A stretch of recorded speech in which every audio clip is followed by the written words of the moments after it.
Hey, what's up everybody? It's Matt from howtomotorcyclerepair.com. In today's video, I just think it's time for a garage tour. Alright, so I'm home for 2 weeks because my wife and I just had a brand new baby. Her name's Penelope. Mama and baby are doing really good, and kind of tired, man. I'm like a freaking zombie. Up at night changing diapers and feeding and whatnot. So this video is going to be quick and easy for me, and I hope you still enjoy it. All right, so here's the little man door. You walk in, got all my light switches here. Way too many switches. I overthought that. Here we got the 89 Z50 and the 01 KX250. They pretty much just sit here. Need to get out there and ride a little more, but been busy with other things. So, and over here is the 70 Chevelle that I have, and I don't drive or work on that either, so a bunch of projects that, or a bunch of toys that just sit around. But anyway, over here, got a 100 amp panel that I installed. I trenched a new trench for the electric and also the natural gas line that you see over there, the black pipe. So I have 100 amps, and what's awesome is I got all the wire for free. I got like 800 feet of the wire that runs from the house to here. It's like a 130-foot run or so, times 4. Well, the ground needs to be a little smaller, but anyway, my buddy does demolition, so he goes into buildings and pulls all the wire and the heaters and anything metal that he can scrap. And I said, hey, if you can give me some wire, I'd love it, man. And he just freaking gave me a whole bunch. So you can see I barely have any circuits. I have one 15 amper for my lighting. All the lights in here are on one circuit, and the reason is, well, if you're working with a power tool and for some reason the breaker trips, you don't want to be in the dark. So that way the lighting is very stable, and if I ever blow a breaker on a different circuit, I'm not in the dark. 20 amperes for all my outlets. This 15 amper, oh man, I don't know what that one's for. But anyway, this one's for my compressor, and that's pretty much it. Oh, I know what that's for. It's for my garage door opener. I got that on a separate breaker. All right, and obviously a ton of room for expansion. I plan to eventually get some welders and who knows what else, but I'm good to go for that. Gas line, that's for my heater. So I definitely have that going for me, so I'll stay warm in the winter. And I got outlets everywhere. You can see here that this is about 48 inches high right here, and the reason I went 48 is because if you ever have 4x8 sheets of plywood, you can lean up against the wall and it doesn't cover your outlet. And then I put some down there too, so I overkilled it on the outlets. Let's see what else. The lighting, if you look, I got all these 2x4 troffers. They're from a school that was being remodeled. My father-in-law pulled them out of the dumpster for me and brought them over. Those 3 right there I got from work for free. So all these lights are T8s. Some of them are 2-bulb fixtures, some of them are 4-bulb. These are 4-bulb, these 3, and they actually aren't as bright as these. These are 2-bulb fixtures with a metal reflector, and they got high output ballasts. So they're pretty nice. So all in all, I got what, 3, 6, 9, 11 fixtures. That's crazy. Like 26, 28 bulbs. It's a lot. But there's barely any shadows in here. And, that seems to work out pretty good. All right, guys, another reason I'm doing this video is I need input from you guys for some organizational ideas. I mean, it's starting to get, this is pretty clean, but Could always use some tips on organizing. For example, this ladder here, I don't know what the hell to do with it. I always have to move it from here to here to get into my cabinets. This cabinet here my wife found at Goodwill for 15 bucks. So I spray bombed it white, and it just kind of holds a lot of stuff. I really need to build some shelves here, because if I need something at the bottom, I have to pull all this crap out. But, you know, holds a good amount of stuff. Up here, I got clear bins. I went to Target and I just bought these Sterilite bins. They're like $2 each, and I just put stuff in here that, you know, needs to get stored away. I can quickly access it. All my electrical stuff for wiring up bikes and whatnot, car parts. I don't know what's in there. A lot of this stuff is probably, you know, garbage. Got some waxes and polishes in here. I keep it in a separate bin because in the winter I bring it inside so none of this stuff freezes. Here, just fluids and stuff to detail stuff. You know, I'm not into detailing all that much, but hey, got to keep my cars clean, right? So all that good stuff. Shop vac down here, that fits pretty nice right there. And I keep it close to my blast cabinet, which, by the way, freaking love that thing. It's a Harbor Freight cabinet, and I use soda media in it. I've never used anything else in it, but the soda works great. And I actually have to change the media out because soda is only supposed to be a one-time use. But since I'm using it to clean carburetors and carbon off aluminum heads and stuff like that, a little bit goes a long way. A 50-pound bag can last me a pretty long time. So, yeah, I think I went through 2 bags. So I went through like a little over 100 pounds of media so far. I got to go get another bag, you know, just throw this stuff out, and, you know, it saves me a lot of time. So I got the soda blaster, got my little ultrasonic cleaner down there, and also chem dip. So this is, you know, mostly carburetor work. Over here I got the Dust Deputy, which is freaking awesome. It's a real nice setup. Basically that spins out, it's a pre-filter before it goes into the shop vac, and my filter doesn't get clogged up. Over here I got a parts washer. I got this thing for free, which is awesome. The only thing I had to do to it is buy 5 gallons of Stoddard solvent. I used this stuff from Tractor Supply. I think it was PSC or PCS 1000, which is pretty good stuff. It actually cuts pretty nice. So that's it right there, and I can just clean all this stuff up. Got to have gloves because this stuff's, you know, pretty nasty. Over here is my toolbox. I probably should do a whole separate video on this.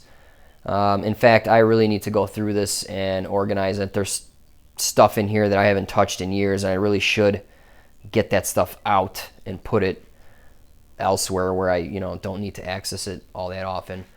I plan on putting a shelf up here pretty soon, you know, I don't know, just whatever shelf, and maybe I'll take some of that stuff out and put it in the clear bins like I have over there. Put it up here, up out of the way. So that'll open up this box, because I thought about buying a bigger box, but I'm like, you know, I can just kind of get organized, and maybe that'll save some space. You know, like for example, I have all these sockets laying horizontal. Maybe I should get some organizers and stand them up vertically, and that will save a lot of space.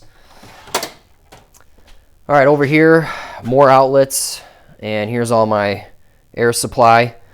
You know, I got an air hose for the lift, and here's the line running from the compressor. This is my tank pressure right here. It's pretty low right now. And then I got my regulator.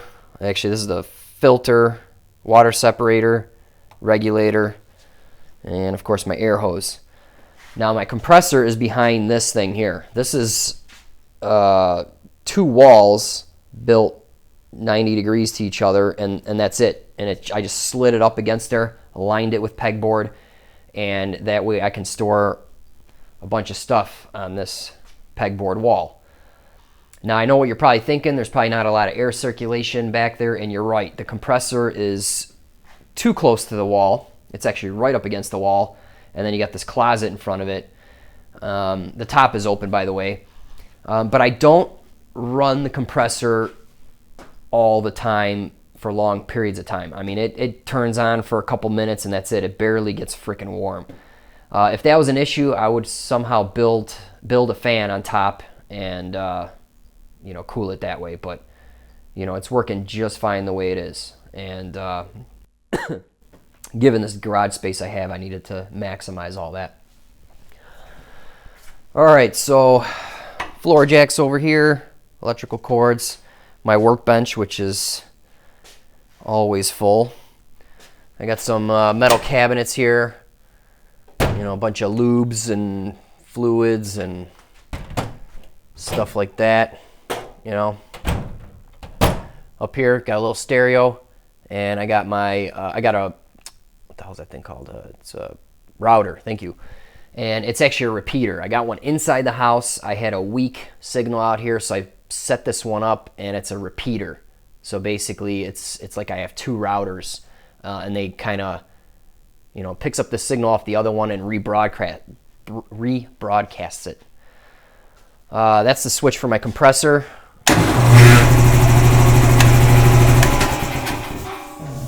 So I usually leave that off. I also have an air dryer. Hear that thing? Which I never use because my air is pretty dry.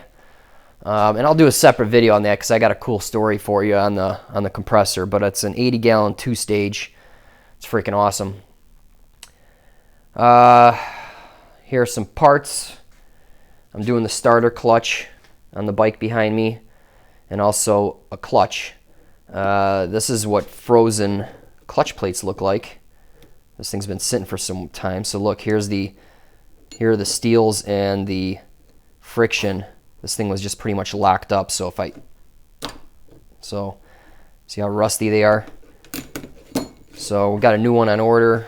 The starter clutch, you would just hear the starter going. So the rollers and whatnot in here are kind of messed up. So working on this. Speaking of which, this bike here is a 72 Suzuki GT750. It's a triple 2-stroke. And I can't wait to ride this thing, dude. This thing was probably pretty cool back in the day. It's still cool now. It's the first bike ever that was water-cooled, first Jap bike.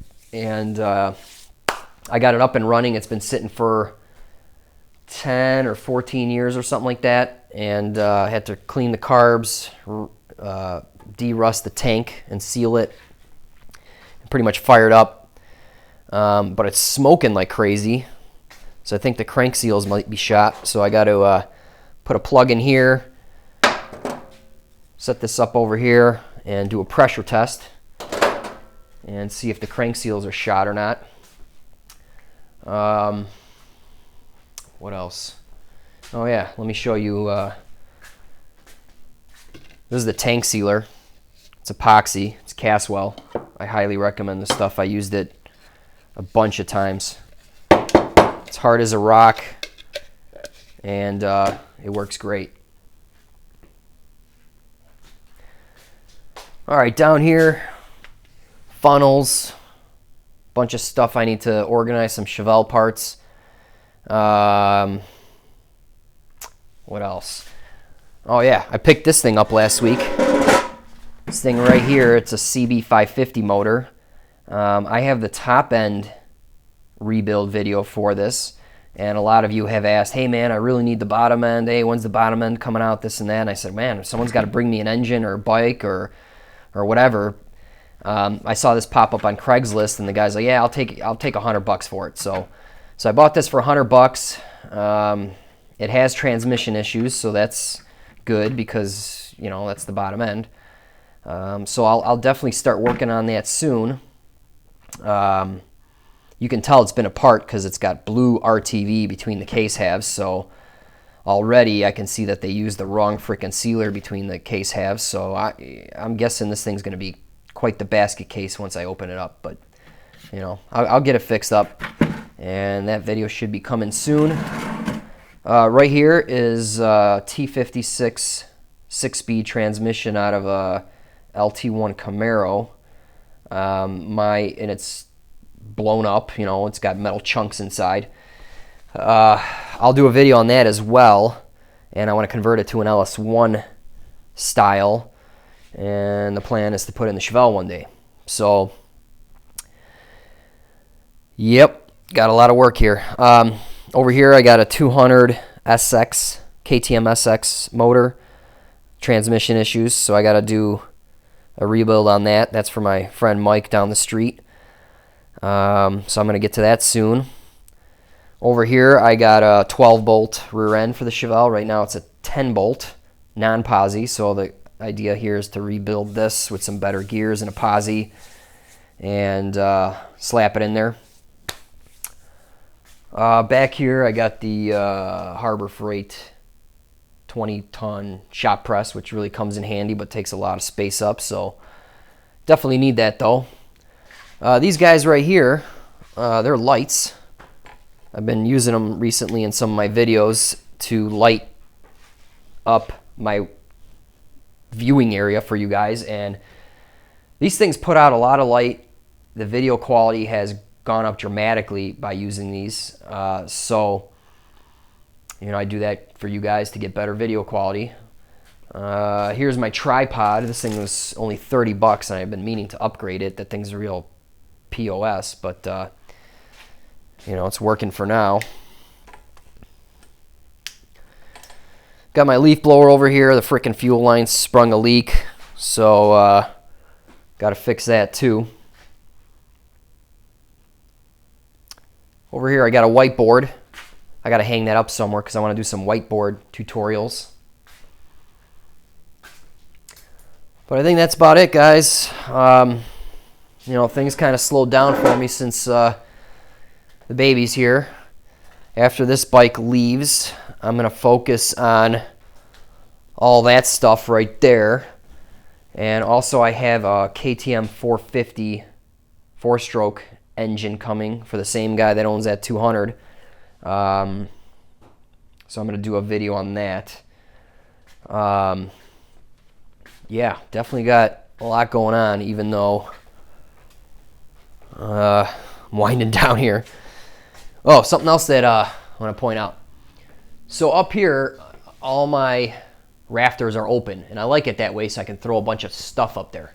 I got a bunch of junk up there. Look at that, Christmas stuff, you name it. It's all just stuff. My snowblower's up there. I think I got another stroller, hitch carrier. I just got a ton of stuff. It's like a little loft that extends over the garage. But anyway, what I've been meaning to do for the past several years is insulate. Now here's some insulation that's left over from when I remodeled the kitchen, and I thought I'd throw it up there, and then I took a step back and I go, oh crap. Warning, the facing will burn. Do not leave exposed. And I said, oh crap. So I don't know what I'm going to do, man. I mean, I guess I could just insulate the way I have it here, and you know, it's kind of a fire hazard, but considering that's way up there, you know, I would understand if it was a wall like right here. Yeah, that can have the, you know, you could potential to burn, but if I have it 8 feet off the ground, maybe I can get away with it without you know, burning the place down, right? I mean, I got a little fire extinguisher. Maybe I'll buy a few more. But I really want to insulate because, man, my garage is cinder block construction, okay? The R value on cinder block is like 0.8 per inch, and there's a lot of airspace in there. So I think the R value of this is like 3, okay? It really sucks. And the walls are freezing in the winter, okay? Now, what I do is I fire up that heater right there. That thing is overkill for my garage. However, I got it for free. My uncle owns a metal fab shop, and basically he's like, hey, I got this heater. You want it? I said, sure, I'll take it. That thing measures like 30 inches tall. It's huge. The input is 75K BTU. Output is 60,000 BTU. 60,000 BTU in this garage is way overkill. But since I don't run it 24/7 or whatever, I don't leave it on all the time, I basically fire it up an hour before I come out here, even on the coldest days, and it gets it up to 50, 60 in here, and it's just fine. But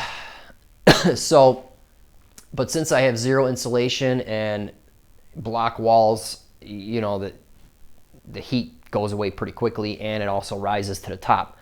So what I want to do here in the next few weeks, in the fall, insulation goes on sale. So I want to pick up some insulation, insulate all the rafters, and put a ceiling fan, somewhere in this area over here, and have it blow down. So that way, get some circulation going in here, and all the heat doesn't rise to the top. That's the plan anyway. If you guys have something else I can do, let me know. I know they got the spray foam, which is out of my budget, and then they got that aluminum foil stuff, the radiant stuff, but that I don't think that's gonna work that well. So yeah, that's what I think I'm gonna do, is just insulate it with bats. Pretty cool thing about this heater is I have this little, see that white thing right there? I have a remote control for that. Let me show you. Let's see if the battery's still good. Right here. It's a remote controlled outlet. So I can be inside my house and I can just go, whoop. See that little red light? Just turned on. Turn it off. So that turns on my heater. All I have to do is just bring this inside with me, and I can be in my kitchen, hit the button, and my heater will turn on. That just gives power to the gas valve. I mean, the gas valve is controlled by the pilot. If the pilot's not on, the gas valve will never open. So there's some safety there. The pilot's not on. Obviously, I got the gas turned off because it's still warm out. But that's a cheap solution. That thing was only like 10 bucks. The other thing I can do is get a Wi-Fi thermostat, which is expensive, or a Wi-Fi outlet. That's expensive too. But this $10 solution is pretty cool. All right, guys. Well, that's it for this video. Any comments on this setup, let me know in the description below. I'll have more videos coming, man. You just got to be patient. Got to get settled with the family. And, I definitely have projects. Oh, one more thing. I'm almost going to hit 20,000 subscribers here in the next few weeks. I got a special announcement for that video. A lucky subscriber is going to get something awesome from me. So, stay tuned for that one. That's it for this video, guys. I'll see you in the next one.